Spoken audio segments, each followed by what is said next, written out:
Everybody, welcome back! My name is Yumble, and today I'd like to talk to you about some more mods that I really think are crucial in City Skylines. I get a lot of questions about how I get unique vehicles into the game, I get a lot of questions about how I move my camera the way it does, and a lot of questions about some magical things that I do with the roads, that it's not magic at all. It's actually a mod, as it turns out. I'll show you what mod that is, and a bunch of others. Sit tight, we're starting right now. I'd like to start this list with something that I'm asked about constantly in the comments. I want to help you get custom vehicles into your city. You'll notice every vehicle on the screen right now is custom. All of these personal citizens vehicles, all of the transit vehicles, we'll go into that in detail later, but I want to show you how to replace the vehicles in your city with maybe more realistic ones, or if your city is from a specific time period, or your city is in a specific location in the world, maybe you want to update your vehicles to reflect that, or maybe you just don't like the hot dog van, and the bug spray van, and the donut van, and if you agree with me, sit tight, let's go. Let's get there. This is called vehicle options. Specifically in the workshop, it's called advanced vehicle options. Immediately, you'll notice that there's all these red circles on here, right? Down the list, you'll see I've banned virtually everything that's vanilla. Anything that doesn't have a Steam Workshop icon next to it, these numbers are corresponding to the link to the vehicle in the workshop, but you'll notice I've banned virtually all the vanilla vehicles in favor of realistic vehicles. Even the bicycles. Ronnie has a great bicycle pack, Ronnie 69, so I've banned the stock bicycles. Wow. Wow. Okay. And then you look at the custom one. You know, so it's stark when you actually look at the darn things. And the bikes are the least of it, you know, the bikes are the the least of it, honestly. But you can go by category. Citizen cars is a big one. You can go down the list and ban as you see fit. Continuing down, there's all kinds of industrial things. I haven't replaced my industrial stuff yet, except for generic, like, delivery stuff. Industry delivery. So I've gotten rid of, I called out, I'm sorry, bug spray van, I'm calling you out, donut van, get out of here, hot dog van, come on. The van is actually the least egregious of all of them, but if you compare that to any... Look at the... Okay, just take a second. Just take it all in. Versus an actual model of car. It's beautiful. I haven't noticed a ton of decline in my, the quality of my gameplay due to this. Depending on the vehicles you add, you're going to be adding a lot of poly to your game, potentially. I didn't notice a big dip when implementing this, but it's very, very simple. You can go down, you can switch out your healthcare vehicle for a more realistic ambulance. You can switch out your death care for a more realistic hearse. You know? So we've got the default hearse versus a Cadillac. We're riding in style. Lots of respect. Peace. Everything. I switched out all of the most popular vehicles in my city. I have yet to do certain things, but the way that it really works... Let's go to... let me show you. Now that I've sold you on the idea of this mod, it's a brilliant mod. You deserve it. You owe it to yourself. Go to the vehicle that you hate. Let's go to donut van. No, hot dog van. Hot dog van. So vehicle I hate, number 1. Egregious. Bad. Don't allow this vehicle to spawn, right? So this by default is checked, which makes that red circle go away. So don't allow that vehicle to spawn. There's also buttons for remove driving, removed park, remove parked.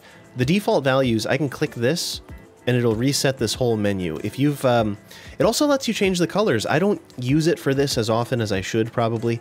If I notice that like a custom vehicle keeps spawning with a color that's too obvious, I'll solve that. You know, we'll go and we'll pick a different color. You can also change how far the vehicles lean. I get a lot of people asking me, why do the cars lean so hard when they're going around corners? Things like that. You can control the speed of vehicles, acceleration, braking, etc. But the default values are like this. If you don't want the hot dog van, if you're anything like me, welcome to the channel. Turn that off, remove the driving, remove the parked, move on to the next one, right? And you can go down the whole list and do this for every vehicle that you think is offensive. Quick addendum to that whole idea, the vehicles that you subscribe to on the workshop are automatically going to be allowed to spawn in your city, so you don't have to do anything specific to get them into your save file. They will automatically spawn the second that you add them to your assets in the Steam Workshop.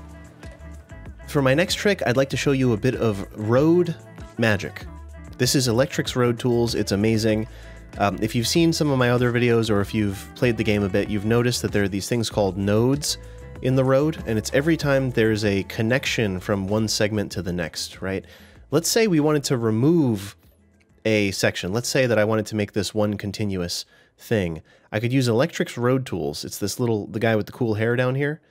Click that subtract button, and if you click a node, it actually reforms that segment without a node there, which is great. It's an automatic process. This mod can be used for a bunch of different things. We could re-add that node if we wanted to, or approximate where it is. You know, if I can guess where the middle is, probably about here. Boom, the node is back with the plus button. If you want to add nodes continually, let's say you wanted to add more than one without clicking the button, hold down your shift key on your keyboard, and you can just go to town. So now, if you look at what's happened, there is a series of tiny segments. I wouldn't recommend doing that generally, but you know, it's the fact that you can is what's important. It adds a bunch of flexibility to the node system. You don't have to redraw your nodes. And if you ever want to remove those nodes, the same rules apply. Click the minus button, hold shift, and click the offending nodes that are too close to one another, right? One more cool thing that you can do with this. Maybe I'll show you two cool things you can do with this. If you, let's say I wanted to make an intersection here, but I'm really lazy. Or maybe I spent a real long time doing something and I don't want to have to undo it. I already marked up the intersection with intersection marking tool, whatever the case may be. You can always click Elektrix road tools, use Anarchy to place the road across the other road, and then click Elektrix road tools. This is the make an intersection button. I don't know the technical name, but you click that button on the left, click the two segments that are overlapping, hit enter. It automatically produces a node where the two connect. It essentially redraws all four of these segments and intersects them automatically. Also, let's say a lot of you will use Move It for this, but what Move It can't do is corkscrews. So the reason, let me build a quick corkscrew. I probably should have prepared this beforehand, but you'll live. So little corkscrew here. The road's going down, and we're continuing down, and it's real wonky looking. You know, that's fine. You know, that's okay. But you'll notice there's some dips and blips in this. It's not really all that good. What's unique about Elektrix road tools is that you can make a slope out of this. Move It really likes to do slopes over a plane. Love Move It, like get Move It as well. I went over that in previous videos. It's a no-brainer, right? But if you try to slope this, it does not actually know what I want. Move It works really well over distance, like over the axis going one way. But if you make a corkscrew kind of shape like this, which is fairly realistic in a clover leaf or a, you know, a lot of highway intersections might use this kind of shape, roughly. This works much better. So let's undo what we did and Move It. So pro tip, Control Z to undo, Command Z on Mac with Move It. The thing that we were just trying to do, all you have to do is hit this slope button in Elektrix road tools, click all of the nodes that are involved, hit enter, and it'll actually know how to slope it. Well, nothing happened. It's because I did such a good job. Okay, so if this, let's imagine that this were higher. You know, that's kind of insane, but let's imagine that we wanted this to be evenly sloped the whole way up. I'm going to reselect these just in case. Shift C to deselect. Reselect them all, hit enter, and there you go. It actually works on a corkscrew rather than just over, you know, over distance like Move It. So Elektrix road tools is a very powerful mod, really, really good. I recommend getting it. It's fairly lightweight and it'll come in handy in a bunch of different places. I think this next one's real great. I get a lot of questions about how I'm able to move my camera so close to things or through buildings or whatever the case may be. It's called Camera Positions Utility, and it lets you zoom in all the way on things, whereas there's usually camera limitations on stuff, or maybe buildings will force the camera to move in an odd way. With Camera Positions Utility, you can essentially ignore that entirely and just clip right through things. It's useful. It's useful in a lot of ways. There's also an options menu for it, as there are for a lot of these mods. Camera Positions Utility will allow you to load your last camera position, so use save game data, meaning it's going to load your camera in the same place from the screenshot rather than resetting the camera every time. It's great. Disable building collision is what I was talking about. Network collision is like roads and fences and paths. Trees are trees, props are props. You can disable collision for water as well, but all of these things, I just turn off collision so I can have full control of the camera. Also some speed changer, ground proximity, field of view, near clip plane. I forget what that means. If you hover these things, there's a tooltip. Let's all learn together. Ready? Controls the distance at which objects start clipping when you go near them. I'm not going to touch that one. That's fine. But yeah, camera positions utility is essential if you want to have complete control over the range of motion on your camera. The next mod that I recommend is very, very, very simple and very useful. It's called 81 Tiles. 81 Tiles. It's one of the older mods for the game. And the reason it's called 81 Tiles is because there's a total number of 81 unlockable tiles in the game. You can start with all of them unlocked if you want to kind of circumvent the stock arcadiness of the game and you just want to play on the whole map. In fact, I think it only lets you unlock 25 tiles in the center without this mod. Even if you pay the money to hit this button and then unlock parts of the grid, you can only do 25 of the tiles, and a lot of maps in the Steam Workshop are going to have recommendations that you use something like 81 tiles. So you can get to those further out areas and really expand your city all the way. Or if you just want to do what I do and just kind of like paint a city rather than playing for the money or playing for whatever. I want to paint a big city and really use the whole map and see how far I can push the simulation over the entire map and not be limited to those 25 tiles. 81 tiles. Some people have reported issues with it at times, but I think it gets updated every time the game gets updated. Very useful mod. I'd recommend it. These next two mods are kind of a pair that I'd recommend using together. One is called Lifecycle Rebalanced, and the other is called Realistic Population Revisited. So, Lifecycle Rebalanced is basically changing how Sims age and changing at what age Sims move into the city, while also randomizing what age Sims move into the city or what age Sims expire, essentially. So imagine there's this idea called death waves that's part of the City Skylines base game. There's a lot of videos about how to avoid death waves, how to plan your city to work around death waves. In the real world, that's not really a thing so much. Maybe it is, maybe not, but it's not something that I want to work around in my game. I don't want the theory being if you zone a huge area of houses, eventually all of those Sims that moved in at the same time at the same age pass away at the same time as well. If you get Lifecycle Rebalanced, it really fixes that issue. You know, it really, you can, let me show you the settings. Within the menu here, you're able to change everything. You know, you can use custom retirement age, the speed at which these things happen, the kind of death care transportation rate, health metrics, transport metrics, so like what groups of people that live in certain places will be more or less likely to use certain types of transit or have more money, you know, implying that they might use more expensive forms of transit if they live in a certain place. Immigration, 25% variation to immigrant education levels. This is great. Not everybody moves places at the same education level, right? Not everybody moves in at the same age. So I think Lifecycle Rebalanced is crucial to adjusting your game to kind of accommodate for those ideas and making things a bit more realistic by randomizing them as they are in the real world. The other one is Realistic Population. Is there, let's see if there's a setting. Do I have any, is there an R section? QR, there is. Realistic Population goes hand in hand in my opinion with Lifecycle Rebalanced.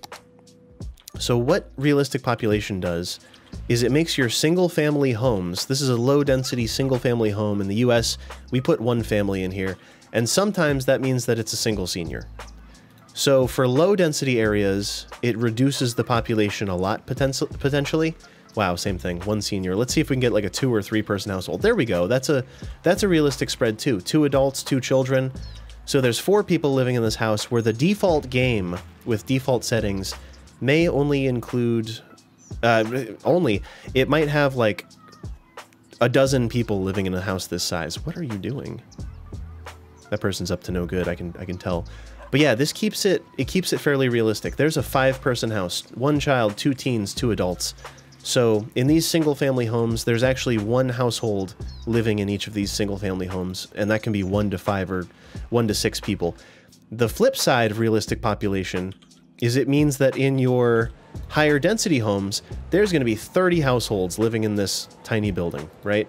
There are going to be 147 households living in this larger building. This one, larger still, 49. Oh, okay. Well, what realistic population really does is it takes the depth and width and the floor size of the building, and it actually applies a number to how many units are in the building, and it's one household per unit. So it just does the math for you, basically. 76 households, 419 households, which nets you, you know, 1,000 people, right? There's approximately, give or take. I'm not going to do the math. You do the math. I'm not doing the math. But yeah, it allows you to kind of reimagine what a low-density area. In the US, this is a fairly realistic scenario for low-density numbers-wise. And then high-density, you will have many, many people moving in. 874 households, right? Whereas in the base game, there's not nearly that many households living in any of these buildings, the taller buildings, and there's not nearly so few in the smaller buildings, but it kind of spreads things out more realistically and adds a more realistic balance to the traffic in your game and where Sims have to move to get around. Here's another set of mods that I think you'll find really, really, really useful. So a set of mods. This is a twofer. One is Theme Mixer 2. I've got another video that kind of outlines this to a degree, but Slay3K just released an absolute comprehensive guide to this video earlier today as I'm making this. So check out Slay3K's video about Theme Mixer 2 for more information, but basically it lets you change a lot of attributes about the way you view your city. It allows you to mix your themes together. Your map theme is your grass texture, your cliff texture, your sand texture, the type of pavement that your city uses, the road texture that happens. All of these things can be changed and modified, and it's just amazing. So get Theme Mixer 2 and check out, I've got a video called Visual Mods that touches base on it, but Slay3K's video is actually the real deal. Also, along with that is Surface Painter. The things that are affected by Theme Mixer 2 are the surfaces and the types of the surface in your city. I don't have one set for field because I never use it, if I'm being perfectly honest, so forget about that one. But let's say you wanted to paint in some pavement, right? Like here you can see this area is missing, or it seems like it might be missing pavement, or maybe it would look better. Like I think it just looks better if this is painted in. These are water, you know, clarifiers and purifiers and all that jazz. I think that looks way cleaner than what it was. Let's say you want to paint in, so that was pavement, let's say you want to paint in some dirt, some gravel, you know? That's the gravel texture. If you zoom in on it, you can see it's tiny little rocks.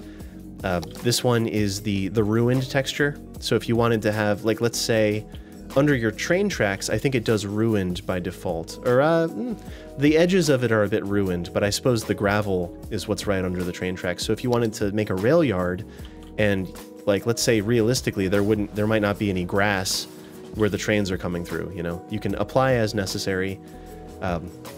All of those things are affected by Theme Mixer. If you don't like the look of your pavement, you can pick a different pavement within Theme Mixer. Once again, check out Slay3K's video or my video on visual mods for further information on that. But those two mods together, Surface Painter and Theme Mixer, will absolutely change the way your whole city looks. Here it comes, it's the Yumble Tram coming down the way. I'd like to show you a mod that actually fixes your public transit in ways that you might not expect. It's not that it fixes it, it's that it gives you control in ways that you might not have even known you needed. This is called Improved Public Transport, and it looks like this. When you click on a line, it gives you all of these options, and this is beautiful. You can select, well, let's see, how can we break this down easily? This is all the same, I believe. This is, each vehicle has its own dot, each stop has its own dot, shows how many people are on the vehicle. In this case, the trams, how many passengers. This one shows how many people are waiting at each stop, and you get to balance this however you want to, really. But my favorite use for this is to select the type of vehicle that's going to spawn, because usually you don't get to pick. Usually the game just kind of spawns whatever it wants. You can hit Add Vehicle and add the correct number of vehicles for a given line. You can also remove vehicles if you want to take one of those vehicles off the line. The last one you put in, you can remove that vehicle. Really great. You can also pick where the vehicles are going to spawn, stuff like that. Normally, the way that the game works, if you're familiar with vanilla, just plain old city skylines, you control this using your using... The way that I remember doing it, oddly enough, was I would use the budget panel. Let me know if this is still the way it's done, because it's absurd. But you go into your budget panel, and you crank up the values. You can see I did it for taxis. I wanted more taxis in the city, so I turned it up.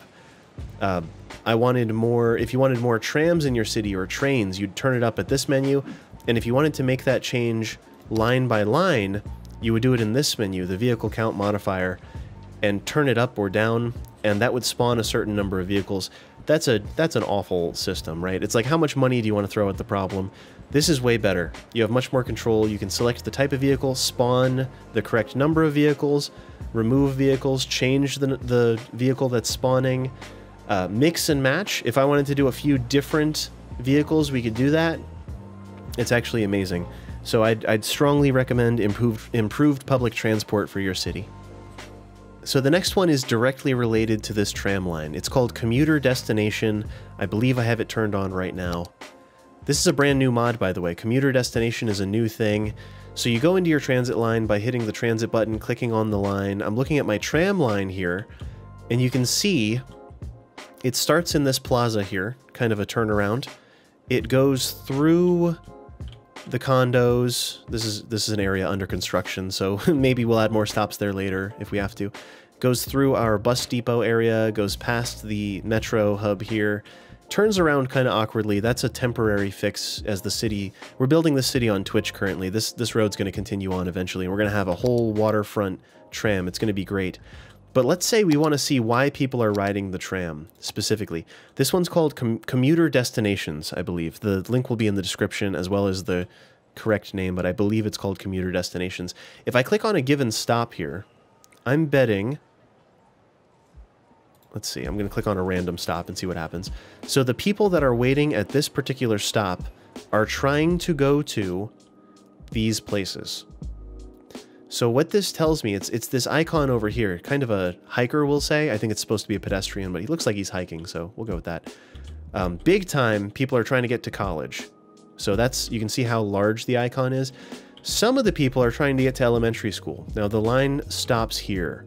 That tells me people from this specific stop going in this direction are trying to get here. Makes sense. They're trying to get to the bus depot, they're trying to get to college, they're trying to get home to these condos and to the high school. But what I didn't know, that I just now found out in real time, is that they're trying to get to this grade school up here. This is a public school. The line stops here, so that tells me that they're willing to take this and then cross the street and then walk across to get to this. So maybe I need a bus line for this area, or something like that. You know, those are the kind of situations that you can infer. I think, you know, you can interpret it however you want, but you click a stop, it shows you where the people from that stop are trying to get to. So this is interesting. Ready? The stop I've just clicked, stop number 8, is going in the same direction. So they're getting off here.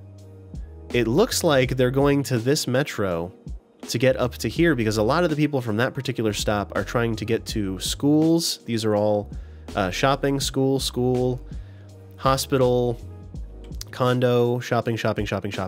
So they are taking... this is actually good. This is actually a proof of concept that's a positive thing, I would argue. They're taking this stop to go to the metro as intended, getting off at this metro stop, taking this bus line, which is probably overloaded, we'll address that later, and they're taking the bus up to this shopping center. This is like my Target and the Spring Shopping Mall, a Best Buy, pharmacy, you know, whatever. Bunch of stuff up here. What I could actually take away from that, if I wanted to solve the people using 3 different forms of transit, they're stopping at this metro station right now.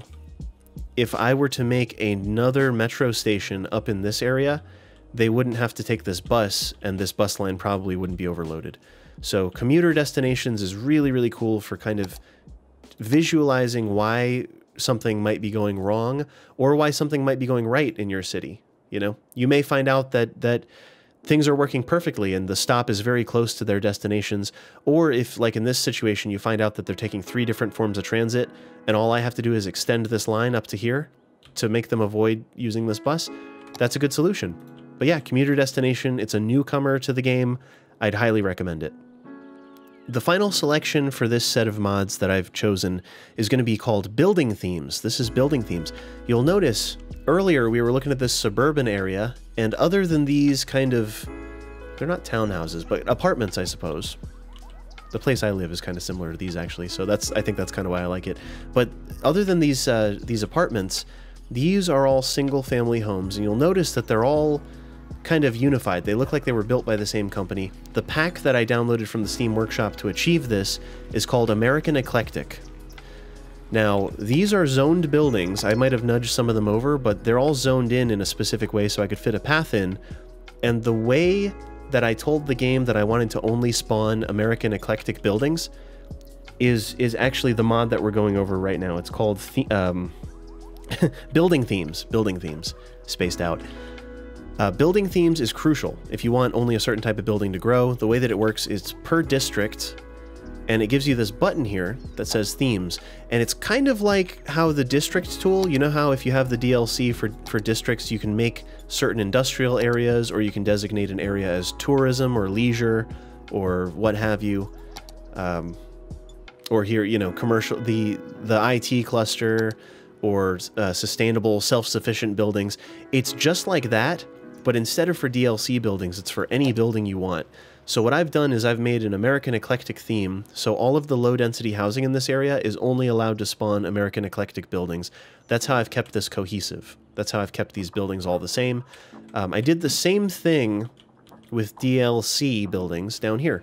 So there's a little, there's a district, crazy circle here, it's a district, and I wanted some commercial buildings here, and I wanted these to be from the what's it called pack.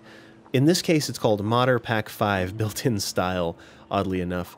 But we've got all these different themes. If I check any of these boxes, then the buildings that I've allowed in this district will spawn. So this is the actual theme manager itself, the American Eclectic theme, or yeah, let's go back over there and actually look at that one specifically. You can also apply this to the entire map if you're not careful. I don't know that I'd recommend applying it to the entire map unless you know exactly what you're doing. You might be shortchanging yourself. But the American Eclectic theme, we can go into Theme Manager. I can uncheck all of these across the top and just go to low density housing. And I know that we're going to end up with the right buildings. So I've only checked off American Eclectic. All of the different levels of American Eclectic is what's happened here, right? All the different level 1 through level 5. There might be another section of them. There they are. Eclectic construction. So there's these construction sites that I had at level 2 that spawned. You could also type in a search if you wanted to do just a keyword query. So look at that. All of these are checked. Or maybe a better query would be eclectic. Or a better keyword. Eclectic. Beautiful. So that's all of the eclectic buildings in there, and you can make it whatever you want, create a new theme, add whatever vanilla buildings or whatever downloaded buildings that you have. That way you're guaranteed to zone in the area and build only the selected buildings. And you can also add mix it, you know, do commercial areas too, you know, why not uncheck those and just look at the commercial areas. And if there's a certain commercial building that you like, you get to see a picture of the result there, and oh, I want to add this building, I want to add that building. It'll automatically spawn the buildings that you choose in that given district, which is amazing. Very, very powerful, especially if you want to create cohesive districts that kind of make sense within themselves in the context of your city. And there you have it. That is not all of the mods that I use per se. I've got another video or two about mods that go in depth on a couple others. But that's a good chunk of them. That's another like 13 or 14 mods that I use virtually every time I play the game. I recommend every single one of them for different reasons, but I really appreciate you being here. I appreciate you watching and commenting. Feel free to subscribe to the channel here if you enjoyed yourself and you want to see some more Skylines content in the future. Also, I stream 2 to 3 times a week on Twitch, so feel free to log into Twitch. I leave the VODs up for a little while if you want to watch the build of this city, Rolling Waters, that's ongoing. We also have a Discord. Feel free to join the Discord if you want to ask specific questions or post pictures of your city or whatever you'd like to do. We have a lot of fun in there when the stream isn't running or when the video, you know, when there's not a new video. Also, I'm going to be shooting for 1 to 2 new videos a week in the very near future. So stick around for that. Guys, I really appreciate you being here. Thanks for you know, all the kind words and all the support. I'll definitely see you in the next stream or the next video.